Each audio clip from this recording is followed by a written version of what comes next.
Each kidney has a large number of filtration units called neurons, nephrons, nerves, nucleus. ప్రతి మూత్రపిండంలో పెద్ద సంఖ్యలో వడపోత యూనిట్లు ఉంటాయి, వాటినే మనం నెఫ్రాన్స్ అనేసి పిలుస్తాం. The structural and functional unit of the kidney that is like nephron. ఇప్పుడు కిడ్నీస్ ఇలా ఉంటాయండి, బీన్ షేప్డ్ కిడ్నీస్.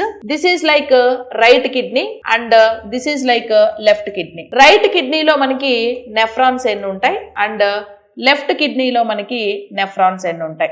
ఒక్కో కిడ్నీలో 10 బిలియన్స్ నెఫ్రాన్స్ ఉంటాయి. అందుకే study of kidney is called nephrology అని పిలుస్తారు. రైట్ కిడ్నీ లెఫ్ట్ కిడ్నీ కంటే చిన్నగా ఉంటది. లెఫ్ట్ సైడ్ మనకు బిగ్గెస్ట్ గ్లాండ్ లివర్ ఉంది కదా, ఆ లివర్ రైట్ కిడ్నీ మీద అలా పడి ఉంటది అనమాట. అందుకని కొంచెం కిందకు ఉంటది అండ్ చిన్నగా ఉంటది. వీటిని యురేటర్స్ అని పిలుస్తారు, మూత్ర నాళికలు అంటాం. This is like urinary bladder, మూత్రాశయం అని పిలుస్తాం. And this is like urethra. Great institute app ని ప్లే స్టోర్ నుంచి డౌన్లోడ్ చేసుకోండి.